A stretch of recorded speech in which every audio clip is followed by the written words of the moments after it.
Welcome to Chef's Academy. I am Chef Romain, and today I'm sitting with my dear friend, chef and best-selling author, Jordan Wagman, with whom I've collaborated with on many occasions. James Beard nominee Chef Jordan has been in the industry for over 20 years, shared between Toronto, Colorado, and California. You can now enjoy his delicious food in Muskoka, where he'll create intimate experience in the comfort of your home. You guys are lucky. Our topic today is somewhat controversial. That is why I wanted to bring an expert and a pioneer who's recognized internationally by his peers. Though cooking with cannabis is on the rise, it comes with a lot of questions with both chefs and consumers. Just 20 or 30 years ago, it was still considered completely taboo and reserved solely for stoners. As far as anyone was concerned, the only benefits of marijuana were that it got you stoned and made you laugh, which, don't get me wrong, it's true. But now, we know a lot more about the plant. So to break the ice, would you say that you are a cannabis chef?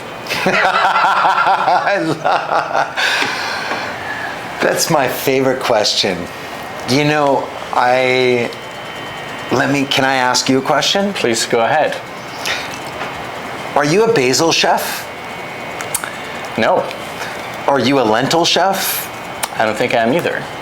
I'm not a cannabis chef. And I think cannabis does not define my culinary. I've been cooking for 31 years now, since I was 20 years old. And cannabis is just an extension of what it is that I do. And all of my culinary skills have enabled me to seamlessly work cannabis or integrate cannabis and terpenes into my food and beverage. But no, cannabis doesn't define me. Cannabis is simply just a component, like basil, like cilantro, like... It's another ingredient. Absolutely. And to further, I would say, are we even chefs if we don't have a team behind us? Or are we simply cooks? Yeah, I mean, I think we can both be chefs and cooks. I am both. I think you are too. Yes. I think there are cooks, I think there are chefs out there who sit in an office and work spreadsheets. I think there are chefs who are on the line and educating a brigade. But I also think that there are chefs who are at their core, their core competency, if you will, is their culinary acumen. And I think I'm both. I think that my culinary acumen combined with my business acumen equals chef. Yeah, I completely agree. So obviously Chefs Canada and this particular Chefs Academy is about learning and teaching others. This is really what we wanted to do it for. So now my question, obviously it will take hours to explain, but can you kind of explain to us the basics of terpenes? What are terpenes? CBD, THC, microdosing. I think all these words seems very frightening, but can you break them down to us so we have, I would say, a first taste of it? The biggest misconception when it comes to cannabis, chef, is consuming cannabis equals getting high. That is not true. There is only one cannabinoid that gets you high. That is THC. Now there are synthetic versions of THC that exist, but it's still THC that gets you high. THCA, CBD, CBDA, CBN, CBG. There are many cannabinoids that have health and wellness benefits without getting you or having a psychoactive effect. Terpenes are the aromatic compounds that are extracted from botanicals and cannabis. Like sage, like doTERRA, companies that have been built on essential oils, these do have health and wellness benefits. And as we were saying off camera, there are moments where I'm going into an interview like this, or I have a big meeting with a president of a company, and beforehand I want to calm myself down and my body reacts to limonene. It reacts to citrus. Terpenes very high in citrus. I'll put it on my hands, I'll rub it together like Mr. Miyagi, I'll breathe it in, and I'll calm down. Those are health and wellness benefits. So terpenes, without having psychoactive effects, do have health and wellness benefits. We all have a cannabinoid system, and that interacts with cannabinoids and terpenes uniquely. We are all what my friend Dr. Deb Kimlis said to me once upon a time, an end of one. We are all individuals. Yeah, I mean, that's very true. And I think when you put in that perspective, like it kind of like opens up to maybe what we see differently. Again, I talk about stoner, and I think this is maybe like how we have to change the narrative, right?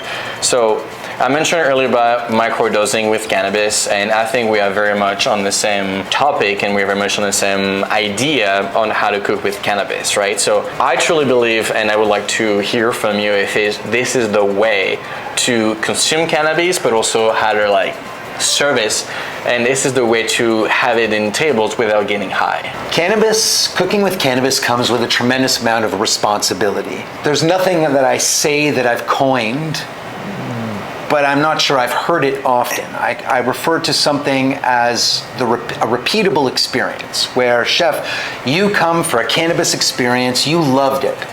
And I can, because of the technique involved, emulsions, creating homogeneous mixtures, and culinary technique, I'm able to properly and accurately tell you, because you like the experience, how much cannabis, which cannabinoids, and how much cannabinoids were in each course. And my courses, or my experiences, are 10 courses. So over 10 courses, you'll have raw flour, you'll have different cannabinoids and terpenes.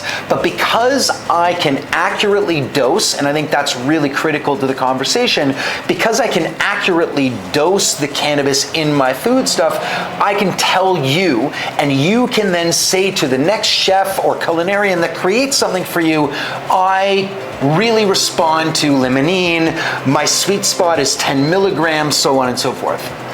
What's really critical to note is, in Canada, we live in a legal environment. It is incumbent on us, because we are educators, because we are teaching people and cooking for people who are paying us for these experiences, that we take advantage of the efficacy offered in our legal environment, i.e. dispensaries. More specifically, I can go in and buy an oil off the shelf that has, for example, 22.32 milligrams per milliliter. So I know to 2 decimal places how much cannabis I am putting in per milliliter into my food stuff. And as long as that is properly emulsified and creating that homogeneous mixture, which means that to the layperson that the cannabis is equally or evenly distributed in that food stuff, you know that you can accurately tell someone how much cannabis is in their food. And it's really incumbent on us, especially in Canada, to take advantage of those legal offerings to us. Yeah, and I think we are very advanced here in North America compared to where I'm from, for example, France, where cannabis is still labeled as a hard drug. So you mentioned cannabis as health and wellness in your consumption, but when it comes to the cooking, and I think this is where maybe there is a difference between people's vision they have when it's like, oh, you're consuming cannabis because you want to get into a state of mind. Right. But we are talking about mind and wellness. And sure. You, as well as I am, know how important mental health it is to our community, it is to our people, it is to our neighbors, to our family, etc. So what are you trying to achieving with cannabis in cooking? Would you say, like, are you going with this as a medicine? And you know, I learned Chinese cooking as part of my degree, and what I've learned was that food was medicine. This is how the Chinese way of eating is you're not eating obviously to get fed, but also to heal. Garlic, ginger, whatever. So could we add again, as cannabis as an ingredient, into the health and wellness and medication per se into your cooking? You should do this for a living. You're good. Thank you. You're good. Everything that I do has a health and wellness component to it. Going on 9 years ago, after struggling for decades with an autoimmune disease, psoriasis, where I was covered head to toe in scaly, bleeding patches of skin, I sought the help of a naturopath. And from this one meeting, I removed gluten, dairy, and refined sugar from my diet, and I began consuming thousands of milligrams of cannabis each and every day. When I say cannabis, I mean different cannabinoids and terpenes. In 60 days, my life changed. In 60 days, my psoriasis went away. So for the last, now going on 9 years, whatever it is, I travel and I educate people on how to create a healthier lifestyle, eat healthier, eat cleaner. But that also includes cannabis, because cannabis is a preventable or preventative plant. It's something we don't take in response to having a headache or having inflammation. It's something we take to prevent the inflammation or the headache from happening. I include cannabis as part of my everyday regimen, but I'll tell you, Chef, if you combine, here's the recipe to success. And again, this recipe to success only mitigates things from happening. It doesn't prevent them from happening. Exercise, a healthy diet, and some cannabis, and maybe, a positive attitude and good karma leads to a pretty healthy existence. But if you take cannabis and you go to McDonald's every day, I'm not really sure that equals a healthy existence. So it's in conjunction with a healthy lifestyle. Yeah, and I think that goes along with many other things. Like, obviously, I pay attention to a more vegan and plant-based diet added to my regular diet, and people always say, oh, eating vegan equal health. No, eating vegan could be horrible for you if you are consuming chocolate bars that are vegan on a daily basis. Right. It's not healthy. And I think like everything, like alcohol, like whatever you take, if it's taken in a way that makes sense for you and for your health, it has to be within reason, within amounts, and within responsibilities. And before we wrap up, I have one more question, but I think I really want to pinpoint what you say is like, cooking with cannabis comes with a lot of responsibilities, right? Because we are in charge of the guests that are going to sit at the table. So it is very important to be knowledgeable. It's very important to read, ask experts like yourself, like I did when I first started. I was just like, I'm not gonna go to a dinner without having every card on my hand. So something I wanted to mention too, if you're ever going to experience microdosing, read more, ask professional, ask Chef Jordan. I know he will tell you everything he knows because he has with me. So that's very important, I think, to mention too, is that we have to really be responsible for our guests and educate ourselves, because obviously as good as it can be, it also comes with some dangers. Would you agree? Always. Now, you asked me about microdosing. There are people who find their cannabis sweet spot. I've been consuming cannabis every day of my life since I was 12 years old. Why? I used to think it was because I had long hair, played guitar, and liked the Grateful Dead. The truth is that I had psoriasis since I was 12 years old. And I would wake up in the middle of the night and I would have itchy skin and bleeding, and it was awful. And the only way I could get back to sleep was to go outside and smoke a joint. I used to think I was a degenerate. Now I understand why. Microdosing is consuming cannabis, different cannabinoids, in smaller amounts. People are used to, that stoner culture of use, as you've referred to it, which cannabis has long been associated with, taking 50 milligrams, 25 milligrams, 100 milligrams of THC. But that's not how many people benefit from cannabis. Many people benefit from cannabis by starting with the number 1. We start with 1 milligram. That is the safest place to start. That is how we microdose. So if you take 1 milligram of CBD and you felt better, guess what? You should take 1 milligram tomorrow. And if you don't feel as much, you start with 2. And then you titrate, which means that's the percentage or the amount of cannabis that you're gonna take. You titrate up slowly from there. That's microdosing. But it does come with a tremendous amount of responsibility. And I think that as culinarians, as cannabis begins to weave its way through culinary school curriculum, and it begins to weave its way through our cooks asking us to educate them, it becomes incumbent on us to educate these people that it's not only about creating a cannabis product. It's about creating a product that tastes good. Because if your food stinks, whether it's infused or not. I truly see myself, whether you come to a dinner party at my house as a friend, or I'm catering to your house, or I have a restaurant, you entering my home and my house. And I think anyone, whether you're a personal chef or a home cook and you host your family, you would want to take care of whomever is entering and crossing that door. And I think that goes without saying that when you're touching cannabis and you're going into the food, that has to be replicated as well. You need to cook for the people that don't consume cannabis. Those are the people that we cook for. It's easy to cook for the stoners. Those are easy people to cook for, right?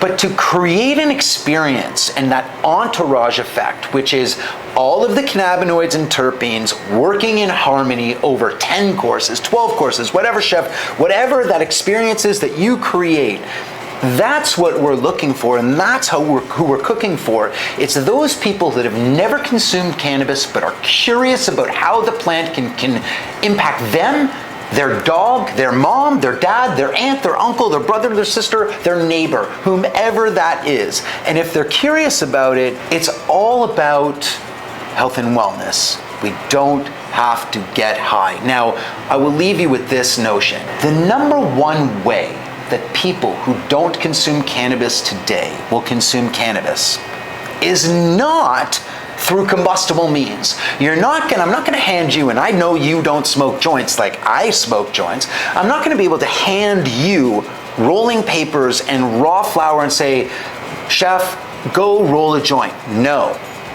But if I offer you familiar ways to consume that cannabis, a chocolate truffle, a tea, a tomato sauce, chef, would you then consume it now? Of course you would, because those are familiar ways of consumption. And that, as culinarians, that's our job. And that's what we're doing today, is educating people on familiar ways of consuming cannabis food and beverage. Couldn't agree more. And then, we have to look at it this way. We are chefs, we are cooks. It has to taste good, and it has to make sure our guests is taken care of and is gonna feel great about it and is in a very safe space.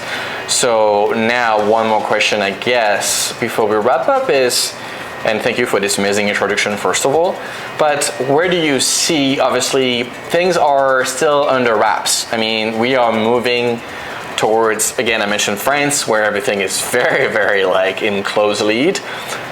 But cannabis in Canada, based on province, is evolving very rapidly. So where do you see cannabis going? I'm talking midterm, but also long term. A couple of weeks ago, I went to New Orleans and I did a culinary cannabis demonstration at the American Culinary Federation. Why is that important? That's huge. It is. Mentioning those two words together, it's a school and cannabis is. It's important, and it means that the world is listening. We are right now, we're filming something so that culinarians across our country, Canada, they're going to be able to see this and resonate and learn about cannabis. It tells me, I'm sure I speak for both of us, that there is interest there. I see that cannabis will become part of culinary curriculum across the globe. I see that it begins in certain provinces, it begins in Canada, and it begins in certain states in the US, and then it really just spider webs from there. That's one. Two, I do believe in my heart of hearts, it will extend beyond what it is that we do today, which is we will travel, we will get on a plane, we will travel the world, and we will create a cannabis food and beverage experience for anyone, anywhere, where it's legal. I believe that there will be full service restaurants one day. But chef, I ask you, if I said to you tomorrow they're open, my question to you, who's gonna cook? Who's gonna be their cook? Yeah. Because that educational piece has not even been created yet. So that's why it's so critical that it starts here. It begins here and then trickles into the culinary school curriculum, so that when it goes online and we can offer full service culinary or culinary cannabis experiences, we have professionals, culinary professionals who have been handbook. educated exactly on how to properly, safely, and repeatedly infuse cannabis into food and beverage. And I think that's crucial and key, because I wouldn't go to a restaurant if I wasn't sure that, the same way I wouldn't go to a restaurant if I didn't know the guy could handle a fryer, right? Because we wouldn't feel comfortable if they didn't have the basic rules of health and safety. And it's funny because with health and safety, it's like, if you consider that we have someone and we're trying to educate them, and we have somebody who's not, or potentially not, fully educated in how to properly infuse cannabis into food and beverage, and they do it incorrectly, what have they done? Well, they've actually done the opposite. Now that person who has had a negative effect or a negative experience in cannabis, we've actually lost them forever. They will never understand, and they will tell 10 million different people about their negative experience with cannabis. And that's only because the wrong person was teaching them or serving them. It's really important that we take it seriously. And I need to say this because it wasn't said before. If we are making our own infusions at home, Chef, without sending those to a lab or doing what's called these T-check tests, we are not able to determine accurately the percentage of cannabis, or the amount of cannabis in the food stuff or in that carrier oil, that fat that we've infused. And I learned that yes, hard way. That's exactly right. Yeah. And so, because we are being paid to create these experiences, I have coconut oil that's infused downstairs in my refrigerator, and it was done so for 4 or 5 years ago. But and the reason it's lasted so long is because I only consume it myself. I can never serve it to you, because without sending it out to it for testing, I cannot accurately tell you how much cannabis is in that oil. I have no idea.